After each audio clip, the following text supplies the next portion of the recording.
বিধানসভা নির্বাচনের দিনক্ষণ ঘোষণা হয়ে গেছে বেশ কয়েকদিন আগে। প্রচারও একেবারে জোর কদমে চলছে। এবারের নির্বাচনে ভবানীপুরের দিকে বিশেষ নজর রাজনৈতিক মহলে, কারণ এই কেন্দ্রে নির্বাচনী লড়াইয়ে মুখোমুখি মমতা ব্যানার্জি, শুভেন্দু অধিকারী। এর মাঝে আবার চর্চায় রয়েছে এসআইআর ইস্যু। ভবানীপুর কেন্দ্রেই বিচারাধীন তালিকায় রয়েছেন অনেকে, হিন্দু হোক কিংবা মুসলিম, উভয় সম্প্রদায়ের মানুষের নাম রয়েছে বিচারাধীন তালিকায়। ফলে উদ্বেগে রয়েছেন তার। ভবানীপুর কেন্দ্রের ভোটার পঙ্কজ রাম নিজের পরিস্থিতির কথা তিনি খুলে বলেন। তার পরিবারের প্রতিটি প্রজন্মই এই এলাকার বাসিন্দা। নিজে দীর্ঘদিনের ভোটার হওয়া সত্ত্বেও পঙ্কজের নাম ভোটার তালিকায় স্থান পায়নি। একবার শুনে নিন ওই ব্যক্তির বক্তব্য। আমাদের বাড়ির আমার ছোট ভাই, আমার মা, বাবা সবারই নাম এসছে, শুধু আমার নামটাই বাদ গেছে এখন অবধি। আমার দাদু, ঠাকুর দাদু অবধি সবার নাম আছে। আপনি কত সালে? 2002 সালে আপনার বাবা ভোট দিয়েছে 2002-এ। মানে লিঙ্ক আছে? হ্যাঁ, লিঙ্ক তো আছে পুরো। তো সাপ্লিমেন্টারি লিস্ট তো বেরিয়েছে, সেই লিস্টটা দেখতে পেয়েছেন? তো এখনো দেখতে পাচ্ছি না আমি। না, কিচ্ছু না। টেনশন তো দেখা যাক কি হয়। এটা তো কাজ বাজ কর্মক্ষেত্রে কাজের আছে, সবকিছু। আমি তো ভোট ফোট সব দিয়েছি আমরা। আমার ছোট ভাই অবধি দিয়েছে। দেখি ছোট ভাই সবার এসছে, শুধু আমারটাই দেখি বাদ হয়ে গেছে। অসুবিধা তো আছে, ডকুমেন্টেশন সব জায়গায় জমা দিতেই হয়। এবার একটা ডকুমেন্টেশন পুরো না থাকলেও জিজ্ঞেস তো করবেই। কমিশন বলছে লিস্ট বার করে দিয়েছে, কিন্তু আমি দেখতে পাচ্ছি না। না, লিস্ট বার করেছে, আমার তো নাম কোনো শো হচ্ছে না। বাড়ির সবার শো হচ্ছে, শুধু আমার নাম। অপর একজন বাসিন্দা শেখ কামার উদ্দিন, তার বক্তব্যটা একবার শুনুন।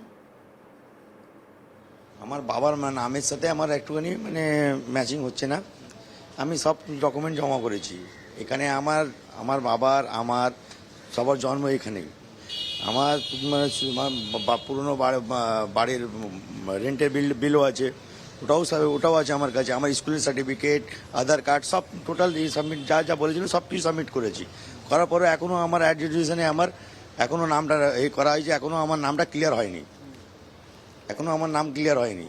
আর আমি অনলাইনেও চেক করার চেষ্টা করেছি, কোনো প্রকারে আমি দেখতে পাচ্ছি না। আর দ্বিতীয় কথা হচ্ছে এবার এইগুলো কি মনে হচ্ছে? চিন্তা হচ্ছে যে ভোট দিতে পারবেন কি পারবেন না? ভোট দিতে তো চিন্তা তো হচ্ছেই, ভোট দিতে পারবো কি না পারবো না ওটা তো হচ্ছেই। এবার চিন্তা হচ্ছে আমারও বাচ্চা কাচ্চা আছে, ওদেরও তো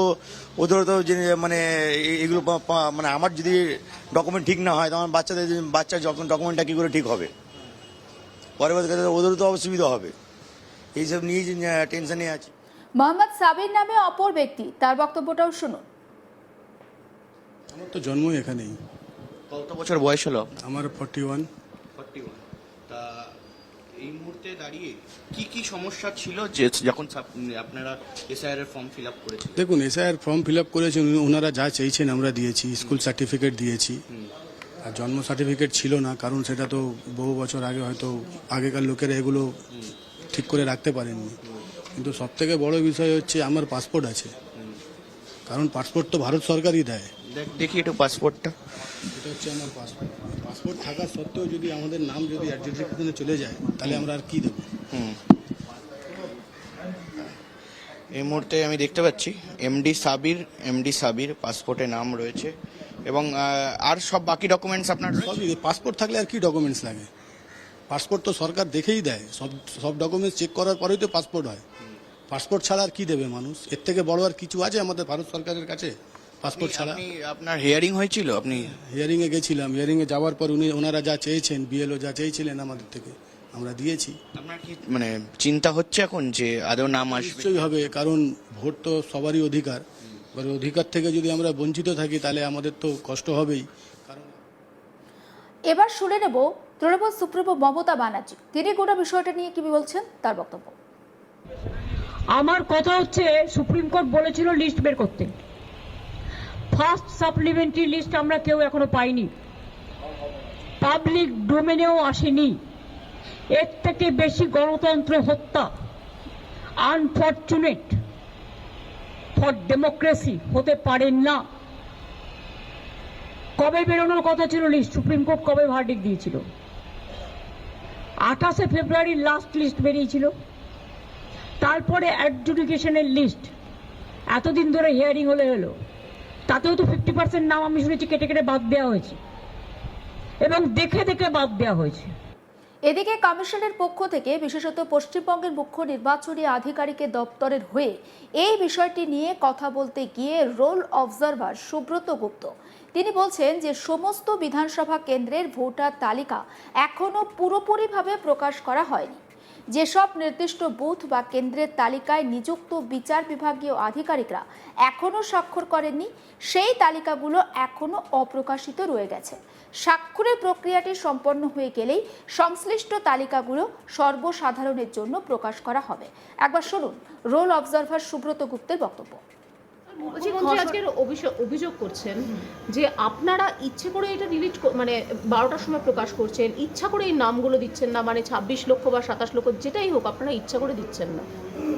আমাদের ইচ্ছে অনিচ্ছার উপর তো কিছু নির্ভর করছে না, যে যখন কোনো রোল ডিজিটালি সই হয়ে যাবে সেইটা ইলেকশন কমিশনের কাছে গেলে সেটা পাবলিশড হয়ে যাবে। এখন কালকে রাত 12টায় হয়েছে না রাত 11টায় হয়েছে সেটা প্রশ্ন নয়, প্রশ্নটা হচ্ছে যে রোলগুলো যেগুলো ওরা পাঠিয়েছেন সেগুলো পাবলিশ হয়েছে কিনা, সেটা আমরা কনফার্ম করছি যে পাবলিশ হয়েছে।